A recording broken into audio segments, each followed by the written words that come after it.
Assalamualaikum warahmatullahi wabarakatuh. Salam sejahtera bagi kita semua. Yang saya hormati tim asesor penilaian persepsional diri uji kompetensi terpadu pendidikan profesi dosen tahun 2026.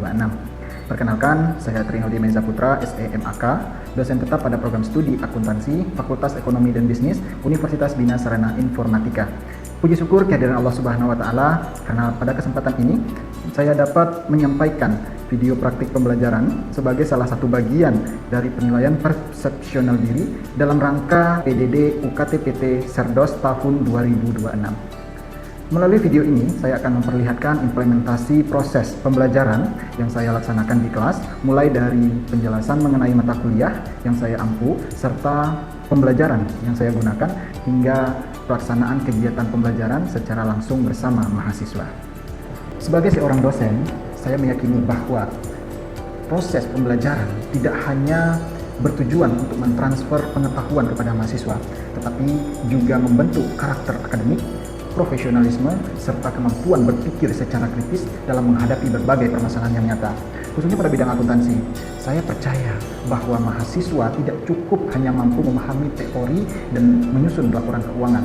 Mereka juga harus memiliki integritas, menjunjung tinggi akuntabilitas dan transparansi, serta mampu mengambil keputusan berdasarkan data dan fakta, serta memiliki kemampuan analitis yang dapat diterapkan di dalam praktik profesional, khususnya pada sektor publik. Di dalam setiap proses pembelajaran, saya selalu berupaya menciptakan suasana belajar yang lebih interaktif, partisipatif, dan berpusat pada mahasiswa, sehingga mahasiswa tidak hanya menjadi penerima informasi, tetapi juga menjadi subjek aktif di dalam membangun pengetahuan. Di dalam video pembelajaran ini, mata kuliah yang saya ampu adalah akuntansi pemerintahan, yang merupakan mata kuliah inti keilmuan pada program studi akuntansi pada jenjang sarjana. Nah, mata kuliah ini ditempuh oleh mahasiswa pada semester 5 dengan bobot 3 SKS yang terdiri dari 2 SKS untuk teori dan 1 SKS untuk praktik. Pada mata kuliah akuntansi pemerintahan memiliki peranan yang sangat penting karena menjadi fondasi bagi mahasiswa di dalam memahami sistem pengelolaan keuangan negara, proses akuntansi pada instansi pemerintahan, serta penyusunan laporan keuangan pemerintah berdasarkan standar akuntansi pemerintahan yang berlaku di Indonesia. Pada mata kuliah ini mendukung beberapa pencapaian CPL atau capaian pembelajaran lulusan, yaitu diantaranya yang pertama CPL Sikap atau disebut sebagai S10. Mahasiswa diharapkan mampu menunjukkan sikap bertanggung jawab atas pekerjaan di bidang keahliannya secara mandiri. Kemudian yang kedua, CPL Pengetahuan atau P1. Nah, mahasiswa diharapkan menguasai konsep teoritis mengenai laporan keuangan berdasarkan standar yang berlaku. Untuk mencapai kompetensi tersebut, mahasiswa tidak hanya mempelajari teori, tetapi juga memahami standar akuntansi pemerintahan beserta penerapannya seperti apa, kemudian menyusun laporan keuangan instansi pemerintah. Ketiga, CPL Keterampilan Khusus atau KK3, di mana mahasiswa diharapkan mampu menyusun serta menganalisis laporan keuangan dengan menerapkan prinsip-prinsip akuntan sesuai standar yang berlaku. Keempat, capaian pembelajaran lulusan keterampilan umum atau disebut KU9. Mahasiswa diharapkan mampu mengkombinasikan kompetensi teknikal dan keahlian profesional dalam menyelesaikan berbagai penugasan. Adapun capaian pembelajaran mata kuliah atau disebut sebagai CPMK yang ingin dicapai selama 1 semester terdiri atas 4 kompetensi utama. Yang pertama, mahasiswa diharapkan mampu menguasai laporan keuangan pemerintah secara mandiri. Nah, kompetensi ini menjadi dasar agar mahasiswa memahami struktur, karakteristik, serta tujuan penyusunan laporan keuangan pada sektor pemerintahan. Yang kedua, mahasiswa mampu menyusun dan menganalisis laporan keuangan pemerintahan secara mandiri. Dan yang ketiga, mahasiswa mampu mengkombinasikan kompetensi teknikal dan keahlian profesional di dalam menyusun laporan keuangan pemerintah. Jadi melalui berbagai kegiatan pembelajaran, mahasiswa dilatih agar mampu mengintegrasikan aspek konseptual dengan kemampuan teknis yang dibutuhkan di dalam dunia kerja. Kemudian yang keempat, mahasiswa mampu menyelesaikan berbagai penugasan penyusunan laporan keuangan pemerintahan secara mandiri. Nah, kompetensi ini menjadi indikator bahwa mahasiswa telah mampu mengaplikasikan seluruh materi pembelajaran secara utuh dalam menyelesaikan permasalahan akuntansi pemerintah. Di dalam pelaksanaan pembelajaran, saya menerapkan pendekatan student centered learning, sehingga mahasiswa menjadi pusat di dalam proses pembelajaran. Nah, metode yang saya gunakan meliputi ceramah interaktif, diskusi di kelas, tanya jawab, studi kasus, latihan soal, penugasan individu maupun kelompok, serta presentasi hasil diskusi. Melalui pendekatan tersebut, mahasiswa tidak hanya memperoleh pemahaman konseptual, tetapi juga memiliki kesempatan untuk mengembangkan kemampuan komunikasi, berkolaborasi, berpikir kritis, serta pemecahan masalah sesuai dengan kebutuhan dunia kerja dan perkembangan sektor politik. Penilaian pembelajaran dilaksanakan secara berkelanjutan melalui beberapa komponen, yaitu kehadiran sebesar 20%, tugas sebesar 25%, kemudian ada ujian tengah semester sebesar 25%, dan ujian akhir semester sebesar 30%.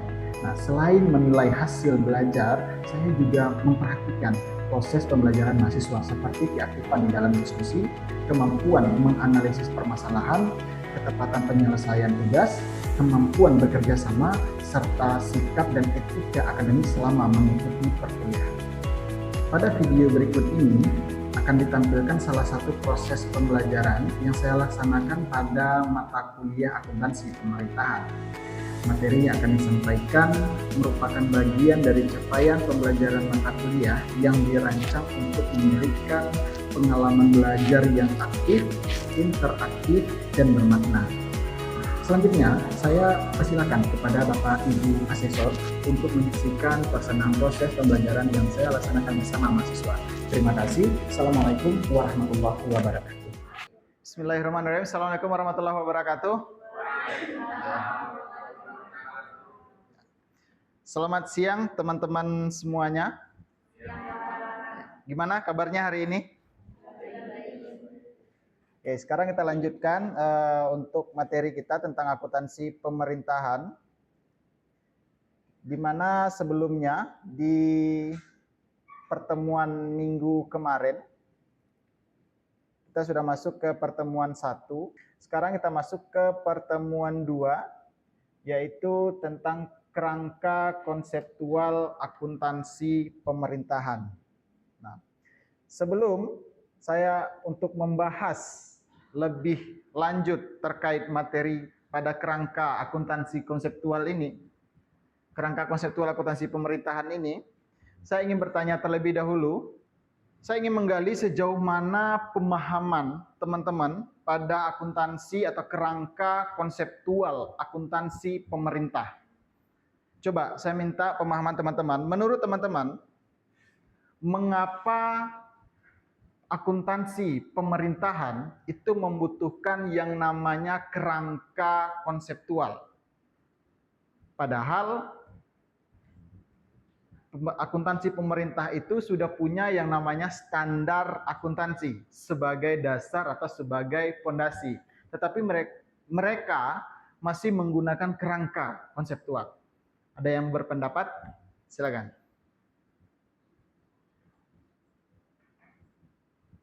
Yang mau berpendapat silakan. Silakan. Menurut saya kerangka konseptual diperlukan sebagai pedoman dasar menyusun standar akuntansi sehingga SAP memiliki arah yang jelas. Oke. Kerangka konseptual merupakan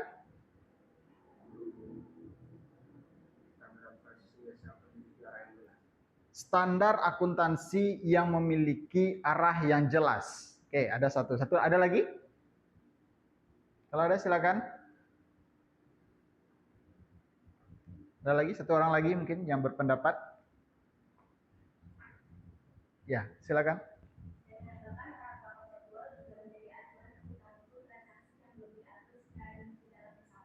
Oke, good.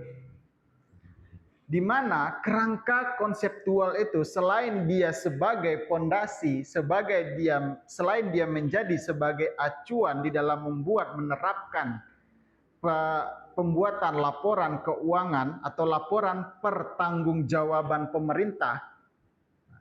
Sebelumnya, di mana di dalam struktur pemerintahan yang memiliki kekuasaan tertinggi, yang berhak menerima informasi keuangan, yang berhak menerima laporan pertanggungjawaban, selain daripada pemegang konstitusi tertinggi disebut sebagai rakyat, siapa lagi kira-kira? Ada yang tahu?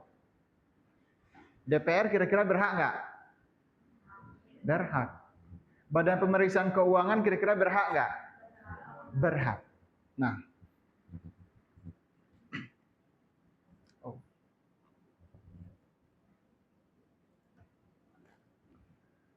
Nah, kenapa tadi akuntansi pemerintahan itu membutuhkan kerangka konseptual seperti tadi yang teman-teman jawab, bahwasanya dia sebagai fondasi, dia sebagai acuan. Kita melihat tujuan daripada kerangka konseptual.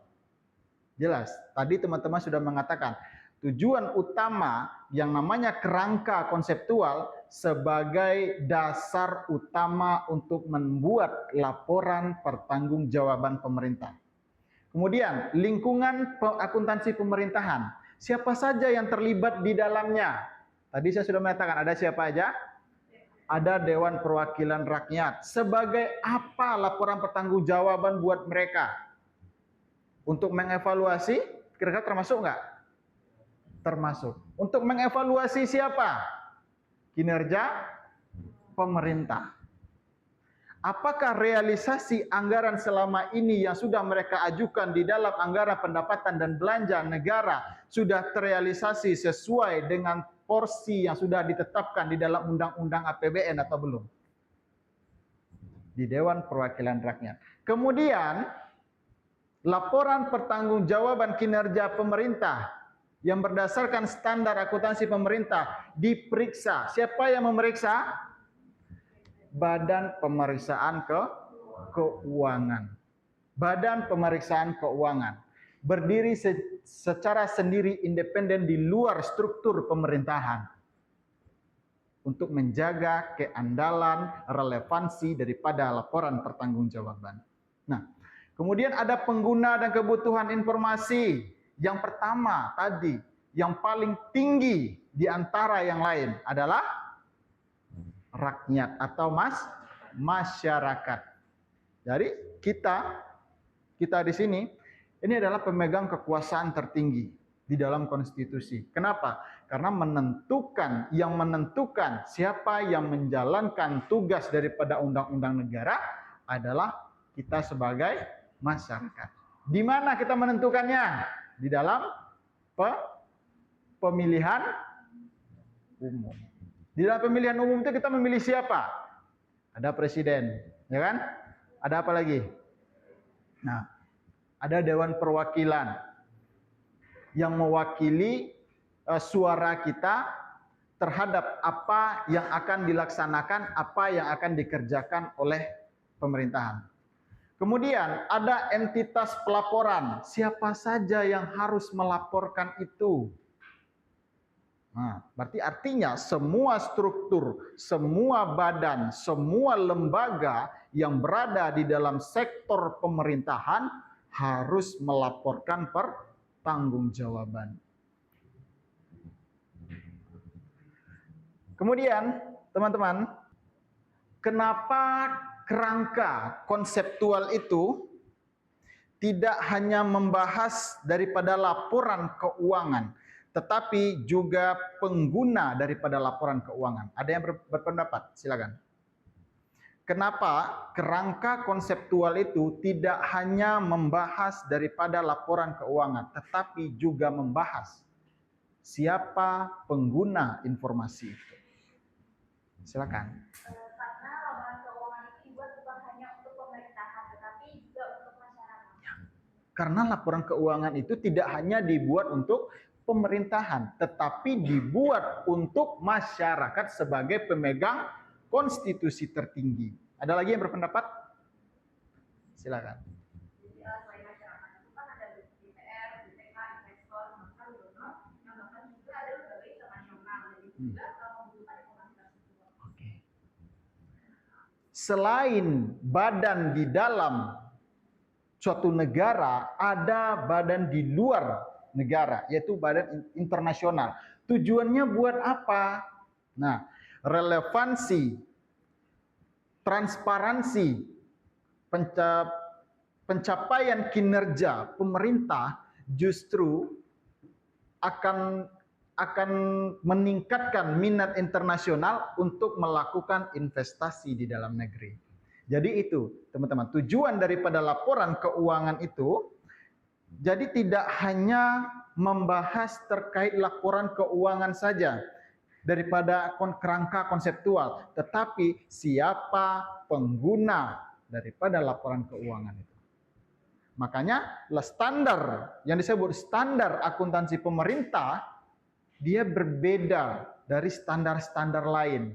Ada standar akuntansi keuangan, ada standar akuntansi pemerintah, ada standar akuntansi untuk lembaga keuangan syariah, dan banyak lagi standar-standar lain yang mengatur tentang pencatatan laporan pertanggungjawaban pengelolaan finansial atau pengelolaan keuangan. Nih, lingkungan daripada akuntansi pemerintah. Ciri utama struktur pemerintahan dan pelayanan yang diberikannya pertama berbentuk umum, pemerintah dan pemisahan kekuasaan. Pemerintahan memiliki struktur yang dan pembagian kekuasaan eksekutif, ada legislatif, ada yudikatif yang mempengaruhi proses akuntansi dan pelaporan keuangan. Kemudian ada sistem pemerintahan otonomi dan transfer pendapatan antar pemerintah. Pemerintahan otonomi. Pemerintahan otonomi itu kebijakan kekuasaan diberikan ke siapa? Ada yang tahu? Ada yang mendengar otonomi? Ada otonomi daerah? Ada otonomi untuk daerah istimewa? Nah, apa perbedaannya? Nah, kedua hal itu, kedua kebijakan atau kedua aturan itu memiliki perbedaan. Pemerintah pusat, apa yang dikuasai oleh pemerintah pusat terkait pengelolaan keuangan negara. Begitu juga dengan pemerintah daerah, apa yang dimiliki, yang dikuasai oleh daerah terkait pengelolaan aset sumber daya yang ada di dalam suatu daerah.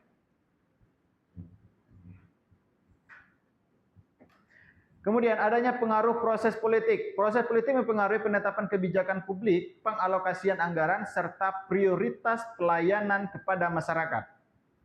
Kemudian yang keempat, hubungan antara pembayaran pajak dengan pelayanan pemerintah. Pemerintah, tujuan utamanya di dalam mengelola keuangan atau produk yang dihasilkan, kira-kira berupa apa? Ada yang tahu? Produk yang dihasilkan oleh pemerintah adalah pelayanan. Pelayanan. Ini adalah produk utama dari pemerintah. Apapun itu yang program yang mereka susun menggunakan anggaran, pendapatan, belanja negara, tujuan utamanya harus memaksimalkan pelayanan. Apapun itu, pasti pelayanan. Mau programnya membangun proyek jalan tol, mau membangun proyek bendungan, dan lain-lain. Semua itu tujuannya memaksimalkan pelayanan terhadap masyarakatnya, terhadap rakyatnya.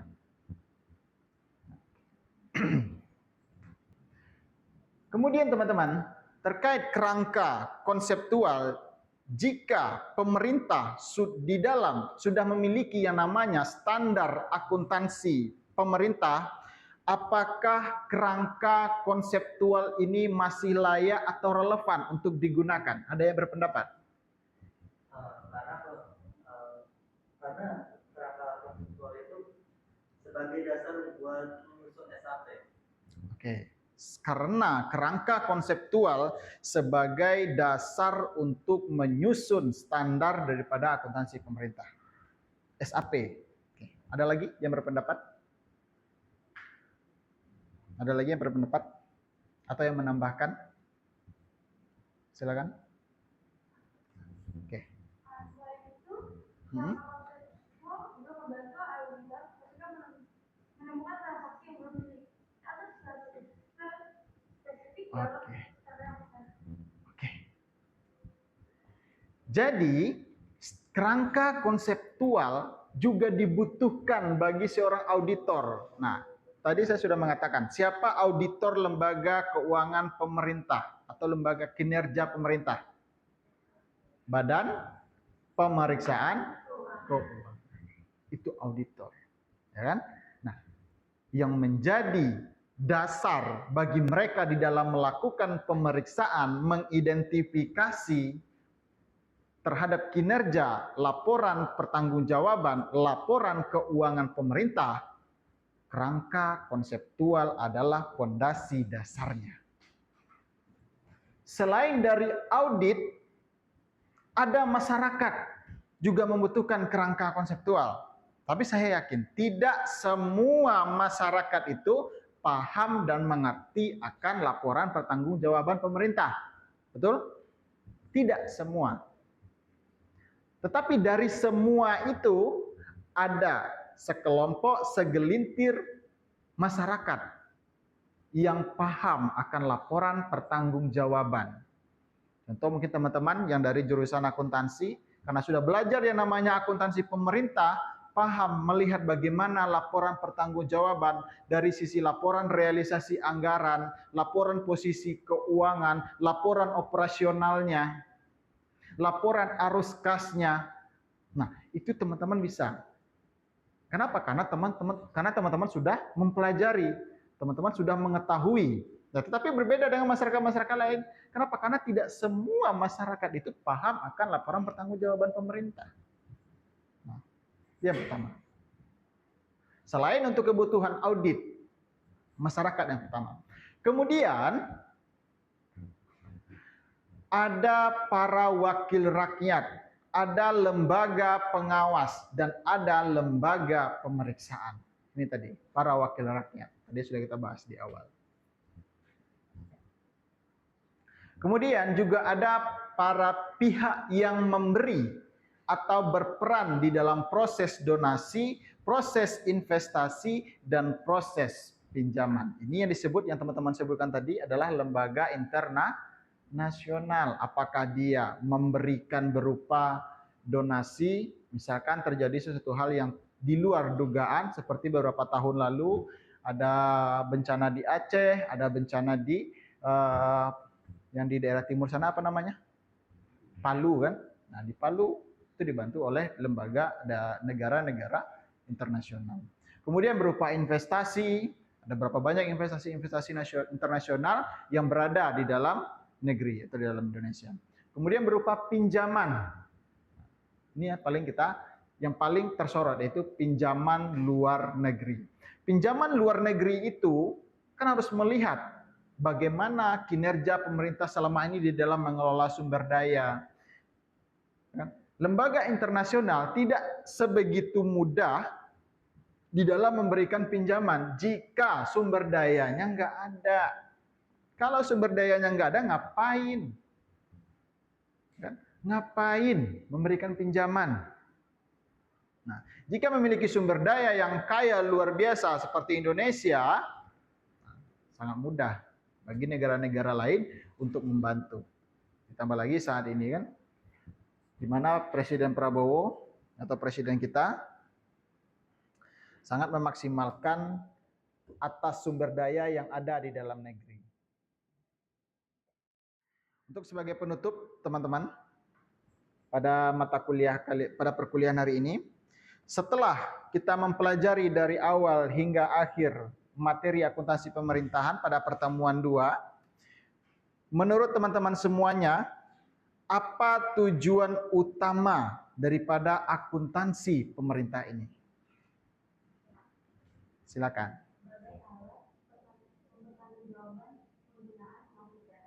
Sebagai alat pertanggungjawaban terhadap keuangan negara. Ada lagi yang lain? Silakan. Meningkatkan transparansi dan membantu pemerintah mengambil keputusan. Yes. Bagus sekali. Yang pertama sebagai alat untuk pertanggungjawaban. Jadi akuntansi pemerintah itu yang telah kita pelajari dari awal sampai akhir. Ada berapa tadi laporan pertanggungjawabannya? Ada 7. Ada 7 laporan pertanggungjawaban yang harus dipenuhi oleh pemerintah setiap tahunnya. Nah, itulah menjadi pertanggungjawaban di dalam pengelolaan keuangan. Namun, ada beberapa hal yang harus dipenuhi, ya kan? yang dimana laporan keuangan itu dapat diandalkan hingga bisa diverifikasi, bersifat relevan dengan berdasarkan fakta, berdasarkan realita yang terjadi. Oke, teman-teman. Sampai di sini untuk perkuliahan kita pada hari ini. Lebih dan kurangnya saya mohon maaf.